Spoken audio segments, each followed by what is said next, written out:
باطل حق کو، کفر اسلام کو اور کفار مسلمانوں کو محدود کرنے کے لیے، مسلمانوں کی آواز کو دبانے کے لیے ظالم جو باطل قوتیں ہیں وہ حق کی آواز اٹھانے والوں کو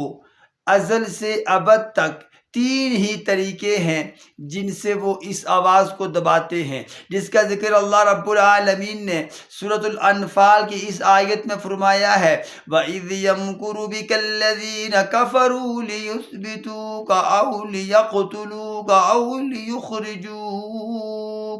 فَيَمْكُرُونَ وَيَمْكُرُ اللَّهُ وَاللَّهُ خَيْرُ الْمَاكِرِينَ۔ پہلا طریقہ لیثبتو کا کہ حق کو، حق والوں کو قید کر دیا جائے، ان کے پاؤں میں بیڑیاں، ہاتھوں میں ہتھکڑیاں پہنا کر انہیں پابند سلاسل کر دیا جائے، ان کی اشاعت کو، ان کی حق گوئی کو محدود کر دیا جائے۔ ذرائع ابلاغ میں، نشر و اشاعت کے سسٹم میں، سوشل میڈیا پر،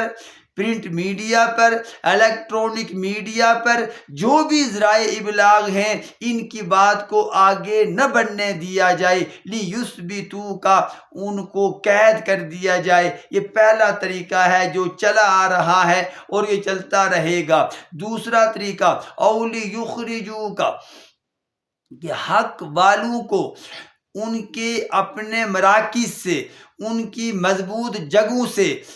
جہاں ان کا حصار ہے، جہاں ان کا حلقہ احباب ہیں، ان کے چاہنے والے ہیں، ان سے حق والوں کو دور کر دیا جائے، باہمی ربط نہ رہنے دیا جائے۔ اور تیسرا طریقہ کفر کا یہ ہے جو چلتا رہے گا اور چلا آ رہا ہے، لیقتلوا کا کہ ان اہل اسلام کو، مظلوموں کو، جو ظالم کے خلاف نبرد آزما ہیں، ان کو قتل کر دیا جائے، ان کو تہ و تیغ کر دیا جائے۔ یہ سسٹم چلا آ رہا ہے، چلتا رہے گا۔ اس کے مقابلے میں حق وہ ہے کہ جو حسن سلوک کے ساتھ، تحمل کے ساتھ، برداشت کے ساتھ، اپنی پوری جد و جہد کے ساتھ کفر کی ان تمام تینوں تدابیر کو نیست و نابود کر دیتا ہے۔